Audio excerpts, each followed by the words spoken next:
하나님 말씀 보겠습니다. 마태복음 1장 22절에서 25절 같이 읽겠습니다. 이 모든 일이 된 것은 주께서 선지자로 하신 말씀을 이루려 하심이니 이르시되 보라 처녀가 잉태하여 아들을 낳을 것이요 그의 이름은 임마누엘이라 하리라 하셨으니 이를 번역한즉 하나님이 우리와 함께 계시다 함이라. 요셉이 잠에서 깨어 일어나 주의 사자의 분부대로 행하여 그의 아내를 데려왔으나 아들을 낳기까지 동침하지 아니하더니 나음의 이름을 예수라 하니라. 아멘. 할렐루야.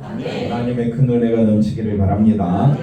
오늘은 다른 배경은 다 빼고 임마누엘에 대해서 살펴보면서 같이 은혜를 나누고자 합니다. 임마누엘은 어떤 의미냐? 하나님이 우리와 함께 계시다 이런 뜻인데, 이걸 조금 더 깊이 들어가서 말씀을 보면 거룩하신 하나님이 죄인된 인간과 함께 하신다 그런 의미인데, 이 함께 한다라는 의미 속에서 인간적인 생각으로 보면 어떤 의미가 되느냐면, 인간적인 생각으로 야 하나님이 우리와 함께 하신대 그러면 야 위험으로부터 지켜주시고 내 소원대로 될 것 같고 도와주시고 축복과 형통의 하나님으로 사람들은 인식을 합니다.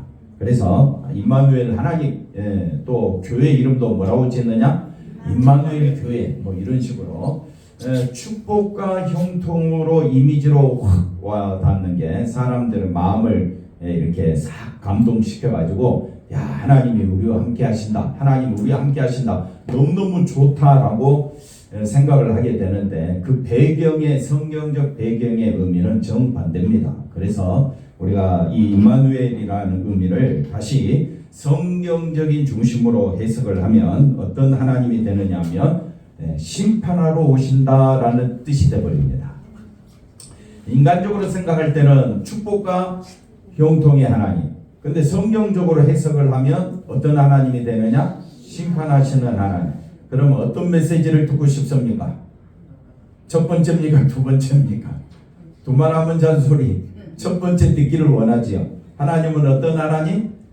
축복하시고 만사 형통하신 하나님으로 우리가 받아들이기 쉬운데, 성경적 의미를 벗어나면 그렇게 설교할 수가 있습니다. 그러나 성경적으로 해석하면 하나님이 오신다. 우리는 어떤 존재인데? 죄인된 존재인데. 그럼 뭐하러 오시느냐?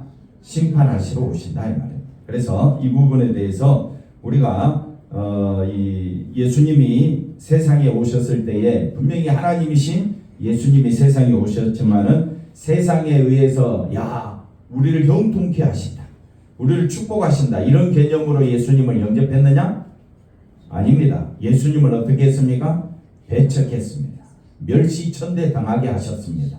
그리고 어떻게 해요? 십자가에 죽게끔 하셨습니다. 그럼 하나님께서 그런 세상을 가만 내버려 두시겠느냐? 뭐 하시겠다는 겁니까? 심판하시겠다는 겁니다. 우리가 봤을 때 시간적으로 1000년, 2000년이 흘러서 야, 심판이 없는 거 아니냐? 라고 생각할지 몰라도 한번 따라 합시다. 이미 나무 뿌리에 뭐가 놓여져 있다고요? 도끼가 놓여져 있는 것이 세상이라고 성경은 말하고 있습니다. 우리가 이제 시간적으로 그렇게 설명하지만 성경은 이 세상을 어떤 관점에서 보느냐? 심판하시겠다라는 관점에서 우리를 보고 있다. 그걸 하박국서 3장 2절 말씀에 가보면 좀 더 구체적으로 우리가 이런 말을 좋아합니다. 이 수년 내에 부흥케 하옵소서.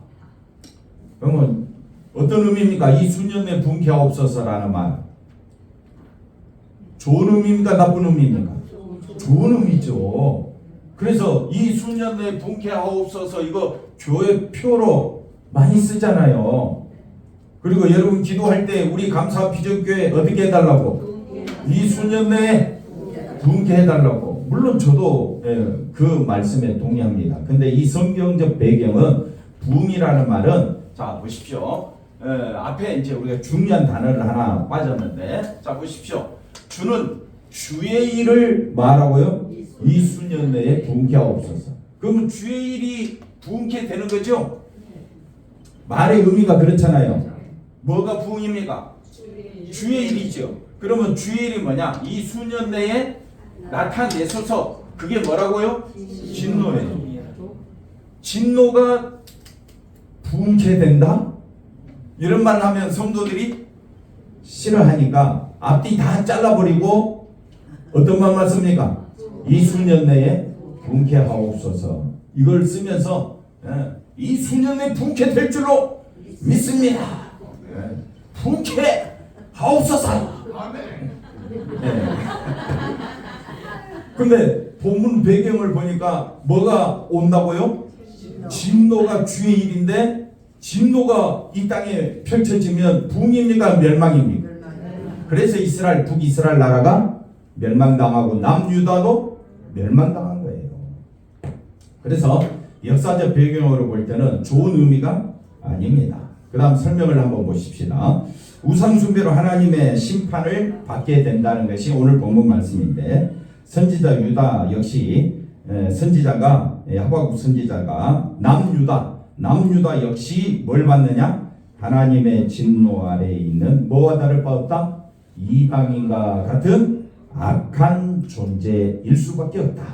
그러니 유다에게 이걸 선지자가 깨닫고 난 거예요. 하나님 왜 이스라엘 백성을 저 아수르, 더 이스라엘보다 더 악한 저 아수르 나라, 그 다음에 저 바벨론 나라를 통해서 나라를 왜 멸망시켰느냐? 도대체 말이 안 된다. 하나님 이럴 수가 있습니까? 하나님 사랑의 하나님이라면서요. 하나님 이스라엘을 사랑한다면서요. 근데 왜 우리보다 더 악한 민족 아수르 바벨론을 통해서 이 나라를, 북이스라엘 나라를 완전히 멸망시켜버리고 남쪽 유다도 하나님께서 진노 가운데 버려두시느냐 이 말입니다. 그랬을 때에 하나님이 하시는 일은 아까 뭐라 그랬습니까? 주의 일이 뭐라 그랬습니까? 진노죠. 그러면 하나님이 왜 진노, 심판하시느냐 이 말이에요. 그 진노와 심판 가운데서 하나님의 택한 백성을 새로 만들어 가시고자 하는 것이 하나님의 일이다 이 말입니다. 그러니까 하나님 이 진노 가운데서 주의 일이 잘 되기를 원한다라는 말은 이 이스라엘은 악한 이방인과 똑같은 존재이기 때문에 심판받지만은 그 가운데서 새로운 민족을 일으켜달라. 하나님만 섬기는 어떤 사람? 새로운 존재로 하나님 이 나라를 세워달라. 그러니까 이 수년의 분케하옵소서라는 말은 내가 진노 중에 있습니다. 나는 심판받아 마땅합니다. 이걸 깨달은 사람이 오직 이 진노 가운데서 긍휼을 베풀어 주시는, 은혜와 자비를 베풀어 주시는 하나님만 섬기는 사람, 그 남은 자들로 하나님은 하나님의 나라를 이루어 가시겠다는 겁니다. 그러니까 우리 생각하고는 성경은 전혀 다른 내용으로 접근해 온다.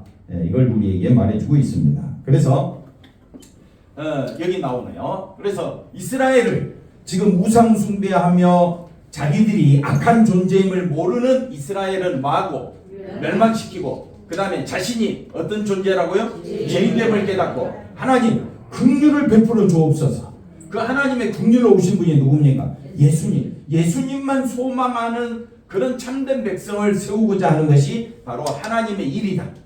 그 다음 볼까요? 그래서 인간의 죄를 드러내시는 주의 일로 말미암아 내가 하나님의 진노 그래 아래에 있는 어떤 자임을 부의한 자, 내가 부의한 자구나. 이걸 깨닫는 사람은 남을 향하여 비방이나 또 원망하지 않습니다. 다 같은 존재인데. 한번 따라합시다. 우리는 예수님 없으면 아무것도 아니다. 그런 사람들을 하나님은 하나님의 긍휼로 우리 마음을 새롭게 하셔서 살 길이 어디 있느냐? 예수 안에 있다. 살 길이 어디 안에 있다고요? 예수 안에 있다. 그것이 긍휼이다. 하나님의 긍휼이다. 그것이 하나님의 일이다. 그래서 오직 예수님만 소망하는 사람들이 모인 곳을 뭐라고 이야기하느냐? 부흥이라고 이야기를 합니다. 그럼 우리 감사비전교회 부흥돼야 되겠어요? 안 돼야 되겠어요? 부흥돼야지. 어떤 의미에서? 오직 누구만 높이는 교회? 예수님만 높이는 교회. 예수님으로 인하여 기뻐하는 교회. 예수님으로 인하여 감사가 넘쳐나는 교회. 그런 교회를 하나님은 만들어 가시고자 우리를 부르신 줄로 믿습니다. 그래서 교회 부흥이 뭐냐? 교회 부흥은 먼저 말씀이 제대로 선포돼야 된다. 그 말씀이 뭡니까? 주님이 왜 오셨느냐? 왜 임마누엘로 오셨느냐? 임마누엘로 오신 그 예수님을 세상은 어떻게 했습니까? 십자가에 못 박았지. 그 예수님을 우리는 어떻게 생각하느냐? 나의 주로 받아들이게 되는 거죠. 예. 그리고 내가 어떤 존재임을 깨닫습니까? 불의한 존재임을 깨닫고, 내가 의지하고 소망하는 것은 뭐가 돼야 되느냐?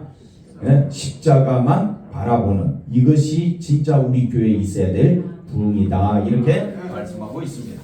그래서 십자가 안에서 이걸 다른 말로 예수 안에서, 십자가 안에서 뭐라고요? 예수 안에서. 또 다른 말로 어제 그렇게 열심히 설교했는데 무슨 영? 성령 안에 있다는 것이 뭐라고요? 십자가 안에 있다. 네. 나는 어디 안에 있다? 예수 안에 있다. 성령 안에 있다. 이 말이 뭐라고요? 십자가 안에 있다. 그런 사람은 하나님의 긍휼과 자비가 기쁨의 전부가 되는. 왜? 누구로 인하여? 예수로 인하여 뭘 얻었다고요? 생명을 얻었다 이 말입니다. 네, 그래서 오늘 이사야 7장 14절에 오늘 말씀이 나옵니다. 보라, 처녀가 잉태하여 뭘 낳는다? 말이 안 되는 소리죠. 네, 그 다음에 또 뭐라고 이야기합니까? 그 이름을 뭐라고 하느냐? 임마누엘이라 하리라. 이런 말씀을 줍니다. 그러니 이 말씀의 배경은 뭐냐? 이사야가 말합니다. 남유다, 북이스라엘 나라는 멸망당하고 남유다 아하스 왕에게 한 말인데, 아하스 왕이 하나님을 믿는 것보다는 아수르를 더 의지하는 거예요.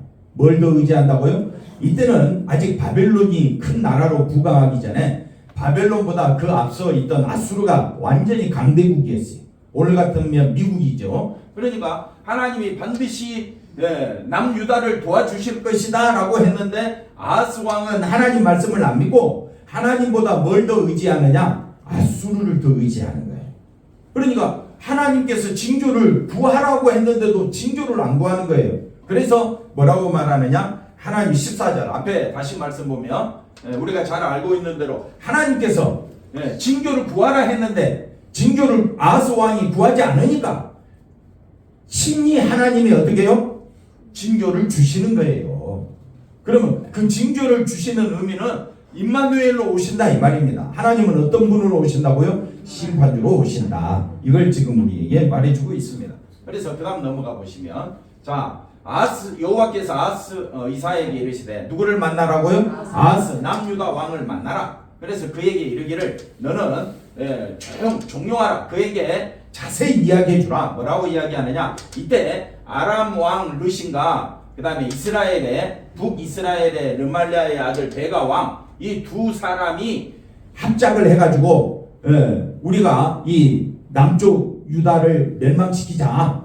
그래서 둘이 심히 노해가지고 남유다를 공격한다 할지라도 이 아람 왕 르신과 이스라엘 왕 뭐라고요?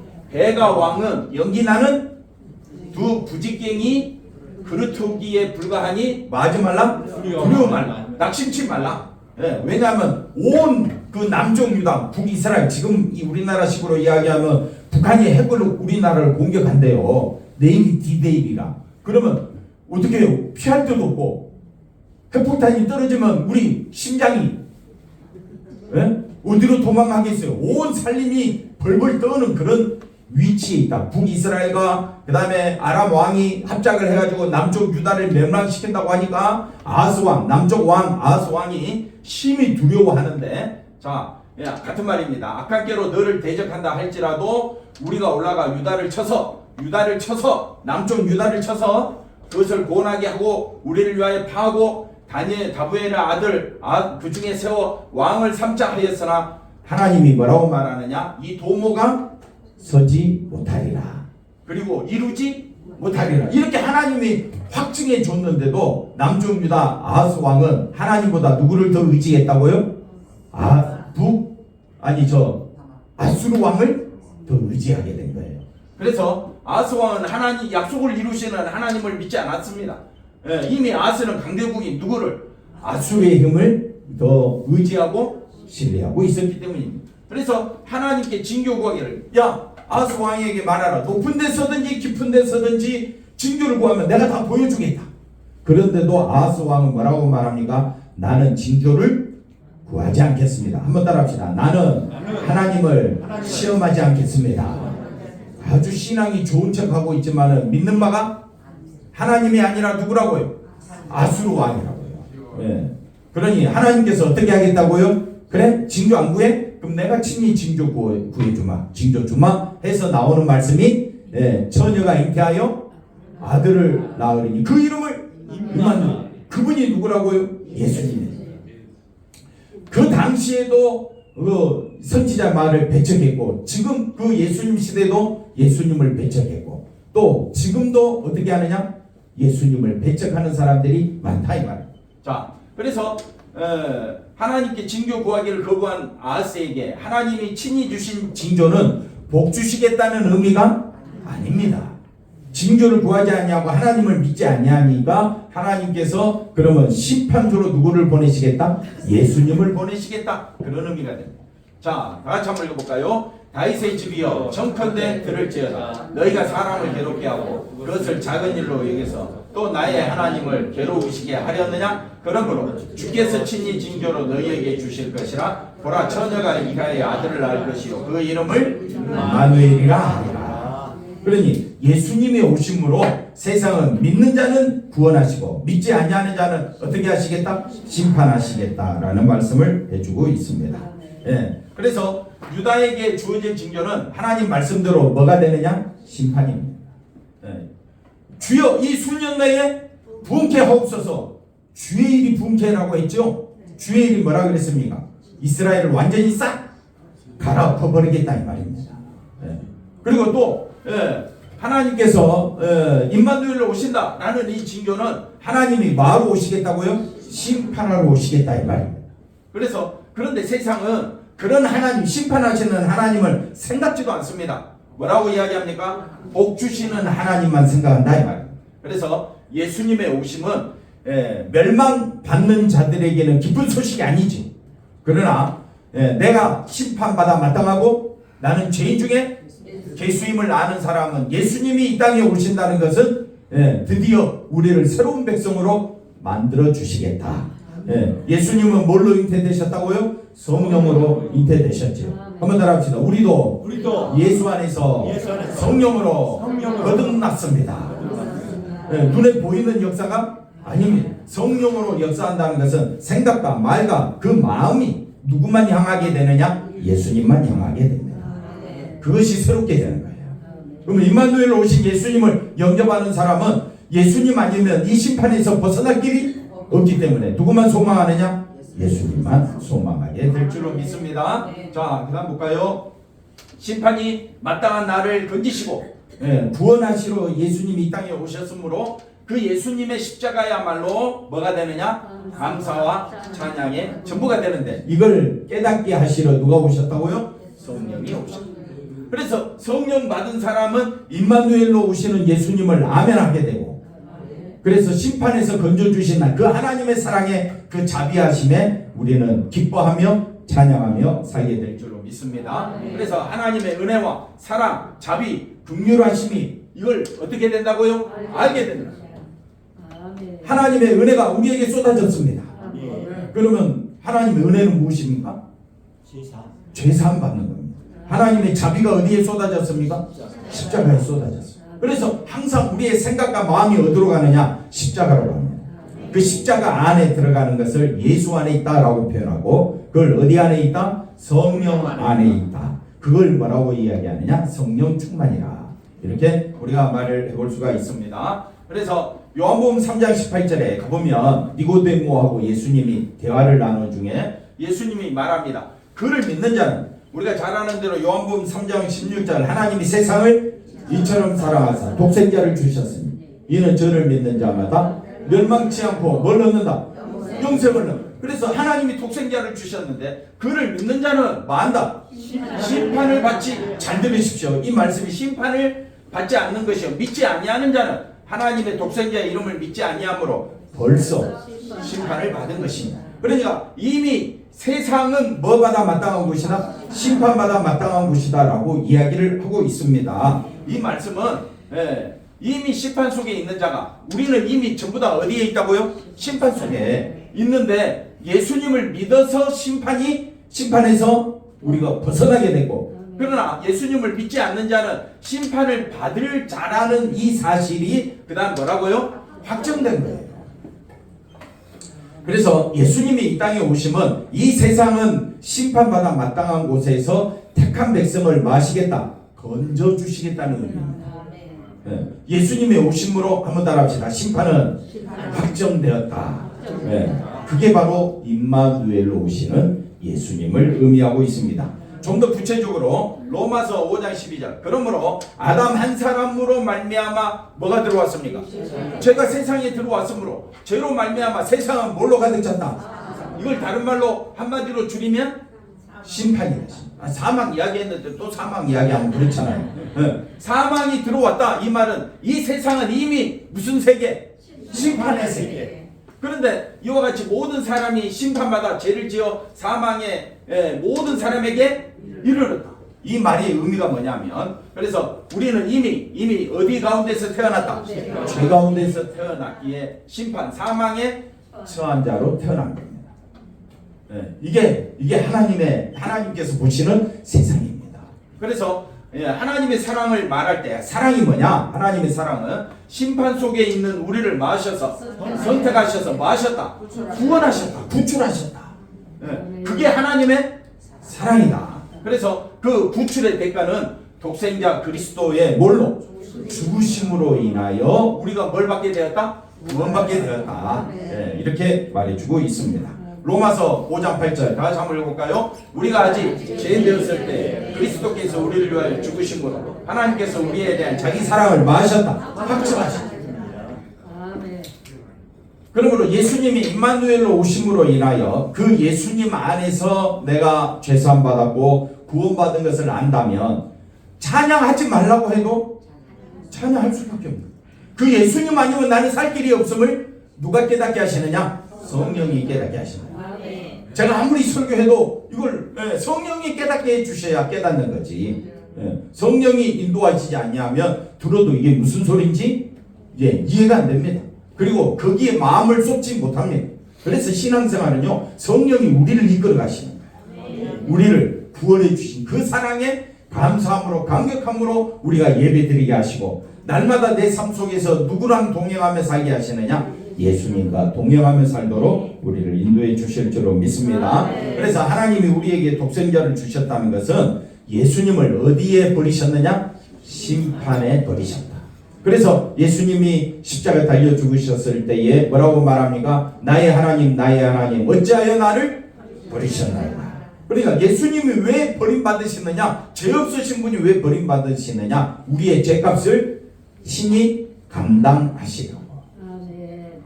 그래서 예수님이 버림받으심으로 우리가 구원된 것입니다.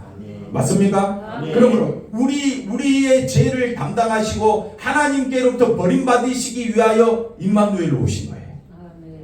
왜 오셨다고? 예수님이 우리의 죄를 대신 담당하시고, 그 예수님의 오심이 그러면 기쁜 날입니까? 슬픈 날입니까? 우리가 볼 때는 기쁜 날인데 위에서 볼 때는 슬픈 날이 되는 거예요. 그런데 그것이 누구의 일이냐? 하나님의 일. 하나님의 일은 뭡니까? 우리가 죄 가운데서 내가 죄인 된 것을 깨닫게 하는 것. 깨달음으로 하나님의 백성이 새로 세워진다. 오직 누구만 높이는 자?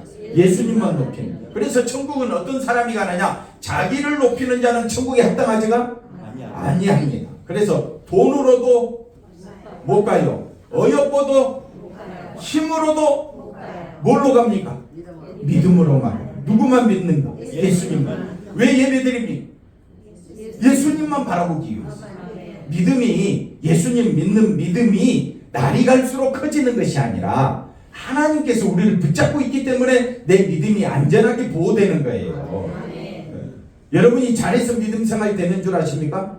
아닙니다. 누가 우리를 붙잡고 있다고요? 성령님이 우리를 붙잡고 계셔서, 예수님이 하늘 보좌에서 우리를 향하여 기도하고 계셔서 우리가 누구만 바라보고 있다고요? 예수님. 예수님이 손을 놓는 순간 우리는 정신없이 누구만 바라보느냐? 자기만 바라보. 자기 생각대로 살아. 그래, 사람들이 범죄를 하고 나서 악한 일을 하고 나서 귀신 들려서 나도 모르게 막 한 것 같아. 그렇게 되는 거예요. 우리라고 안 그럴 줄 압니까? 우리도 나도 모르게 그렇게 되는 거예요. 그런 역사는 악한 마귀가 우리로 하여금 힘과 권세를, 세상의 힘과 권세를 쫓아가도록 유도하지만은 성령 하나님이 막으시고 우리를 지켜주시고 우리를 보호해 주셔서 누군만 바라보도록 예수님만 바라보도록. 한번 따라합시다. 옆사람 인사합시다. 2024년도에도 예수님만 바라봅시다. 할렐루야. 그래서 예수님이 니고데모에게 말합니다. 뭐라고 말하느냐? 내가 율법을 지킴으로 천국 가는 줄 아느냐? 율법을 지켜서 심판에서 빠져나오는 것이 아니라 내가 예수님이 뭘 받음으로? 심판의 버림을 받음으로써 뭐가 이루어지느냐? 구원의 역사가 일어난다. 내가 이 일을 위하여 왔노라. 예수님이 이 땅에 오신 목적은 우리에게 뭘 주시고자?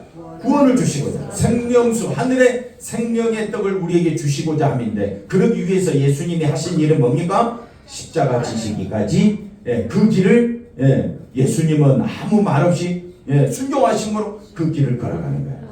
그 길을 걸어가신 예수님을 생각할 때마다 어찌 감사하지 않을 수가 있겠습니까?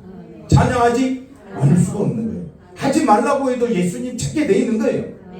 우리가 열심내서 주를 찾는 것이 아니라 성령께서 이것을 하나님의 은혜와 사랑을 알게 하시고 십자가에 죽으신 그 예수님을 알게 하시고 십자가에 죽으시려고 이 땅에 하나님의 뜻을 이루기 위하여 이 땅에 오신 그 예수님을 알게 하셔서 그 예수님에게만 모든 소망을 두는 자를 하나님은 천국으로 데려가시겠다. 그래서 천국은 오직 그의 나라와 그의 의를 구하는 자에게만 주어진다. 자, 마지막으로 그래서 버림받은 그리스도를 믿게 하시기 위하여 누구를 보내주셨다고요? 성령을 보내주셨다. 하나님의 말씀은 세상을 향한 우리의 꿈과 욕망을 어떻게 하고 잘라내고 이걸 어떻게 해요?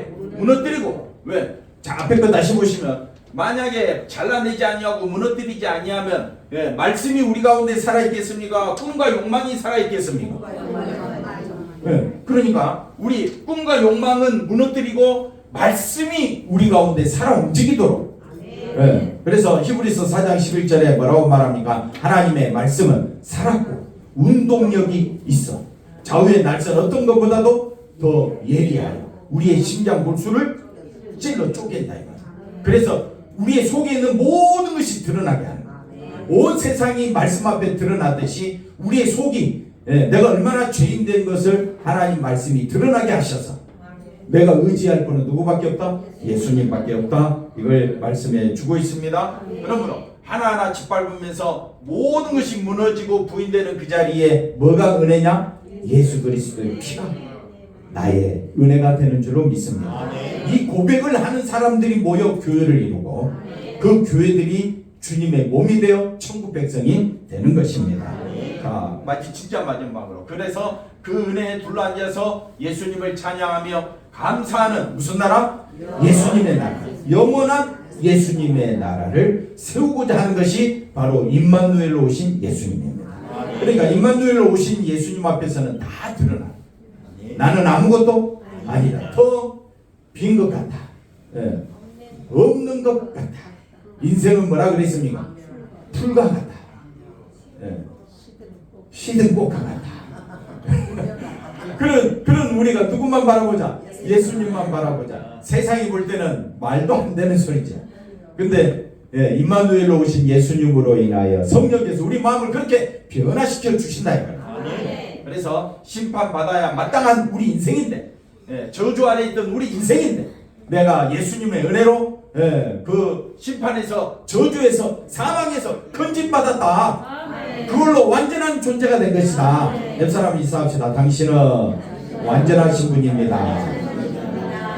어디 안에서? 예수 안에서. 기도하겠습니다. 하나님 감사합니다. 예수 안에서 믿음으로 감사함으로 살아가는 우리 모두가 되게 하여 주옵소서. 성탄절을 맞이하여 이 땅에 우리가 짊어져야 할 죽음의 죄를, 사망의 죄를 심판에서 친히 감당하시고 죽으심으로 살 길을 열어주시는 주님의 은혜 늘 생각하며 감사하며 살아가는 우리 모두가 되게 하여 주시옵소서. 예수님의 이름으로 기도하옵나이다. 아멘.